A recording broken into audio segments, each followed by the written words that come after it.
One funny story was we had this lady that come and volunteered, and she helped a lot in thrift shop and stuff. And she had two parrots. And one of them's name was Honey, and Honey would say, "Hello, how are you?"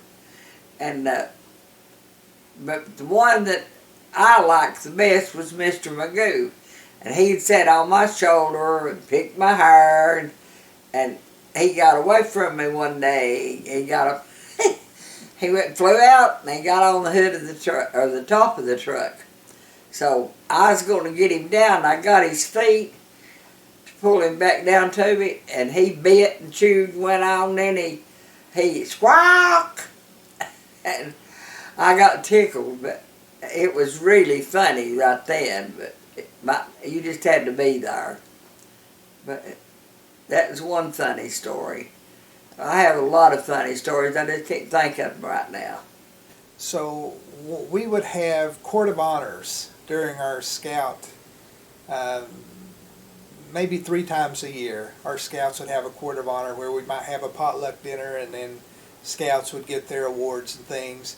And I remember coming out of one room and going into another, and this one was our Halloween court of honor, and one of my buddies had a scary mask on, and he was coming through one door as I was going out, and he scared me, and I popped him right in the nose. It didn't hurt him, but it shocked us both.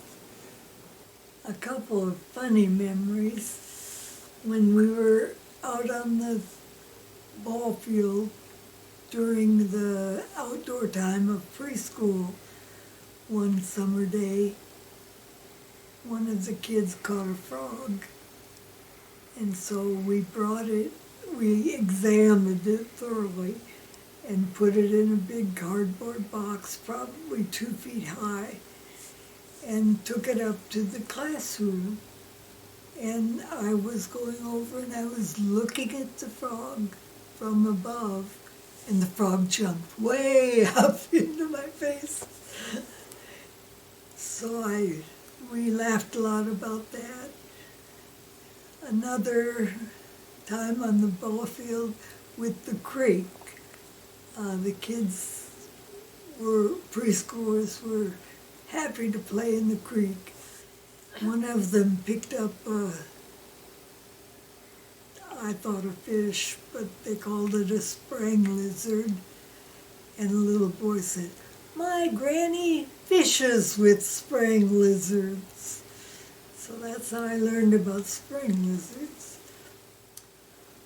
Another funny preschool event was a gathering of the community, the kids on stage, and we had made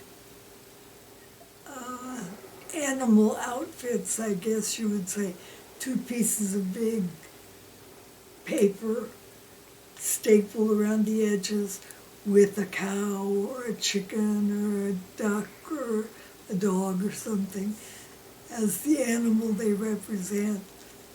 And so they walked out on stage in front of their parents and everybody else, and one of us would lift off the cover, and it was Jamie or somebody, and everybody clapped real loud.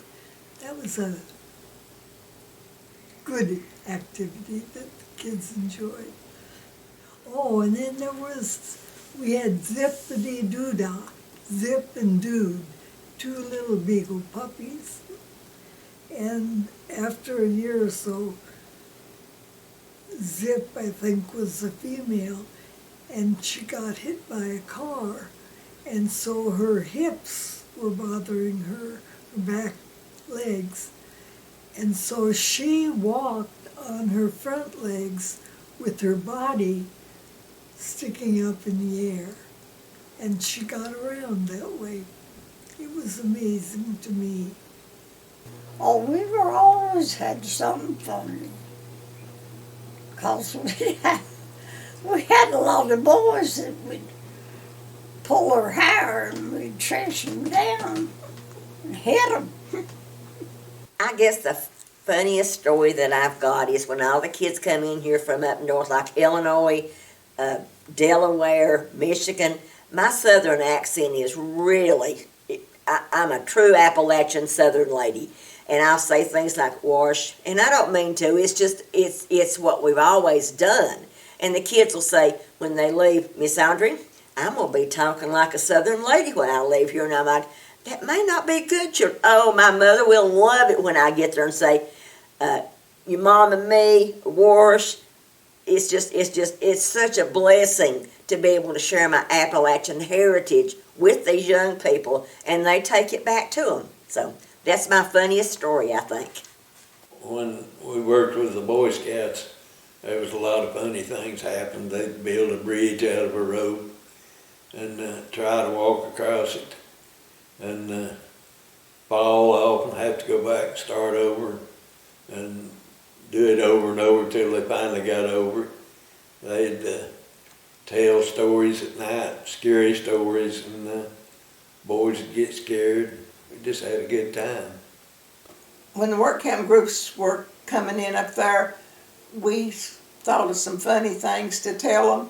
We told them about there were coffins. We kept the coffins in under the stage, and there were wooden boxes and under there that looked like a coffin, and they'd been there from the time when they built the building.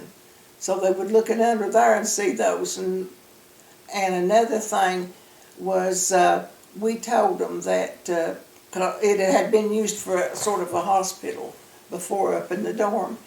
And we told them that Caleb, you could hear him walking with his walking stick up there in the dorm. Somebody even cut a walking stick and had it up in the dorm so that it would be more authentic that's what it was there for. 4th of July, they had different contests. They'd have the raw egg toss. Well, my mama got in there one time, and she did pretty good with, I think it was Aunt Mary Helen or Aunt Surrey or somebody. And they threw an egg real high. No, it was Aunt Vivian. And Mama, instead of catching it like she's supposed to, she hit it right here between her hands. And instead of squirting out or down, it squirted straight back. All on her face and down her shirt. And she's sitting there dripping, and everybody's laughing. That was a funny one. And at 4th of July, they'd have those different contests. They had a 2-man pie eating contest and a 6-man eating pie contest. They got these frozen pies, and they'd bring them down there from where they'd been freezing up in the kitchen. They'd slice them up real quick. And to see 2 men or 2 teenagers or 2 Boy Scouts, and you couldn't use utensils, it was with your hands. So here you see these grown men and these teenagers and Boy Scouts scooping out pieces of pie and eating it and getting all over them and getting the last piece, and then they about got sick if it was 2. Of course, the 6-man was real quick. That was real fun. They had sack races. We had them old burlap sacks, and you had to run 3-legged race where they put belts and ropes and tied your legs together, and you'd see old men and little kids doing this, everybody falling down. And I remember the wheelbarrow race, me and Justin Keller was doing it. And I was heavy at the time. We was in the 5th grade, and Justin, he was real skinny. Started out with, he was going to wheelbarrow me. Well, we didn't go nowhere much. He couldn't hold me up. And then we switched midway, and he got down there going. And I started going faster than he could go, and he just suddenly plowed up into the ground and had grass all coming up out of his mouth. So 4th of July was really good. They did all those contests, and they'd throw a baseball, who could throw it the farthest, and they'd do races. Then, they'd have the big potluck dinner and then the fireworks. That was just a really, really neat time. There was many funny memories at Sunset Gap, especially involved children. Anytime you have children involved in learning in a classroom setting, there's always hilarious stories, probably too many to mention. But one of the funniest stories of preschool involved my own child.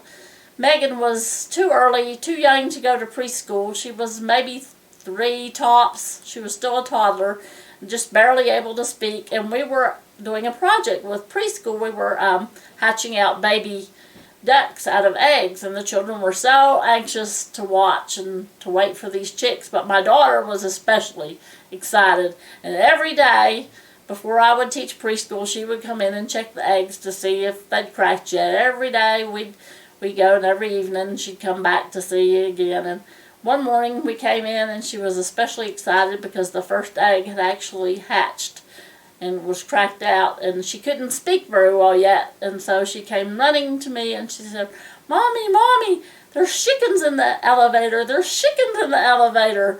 And that was probably the most hilarious story of all the kids, but there's many, many good ones.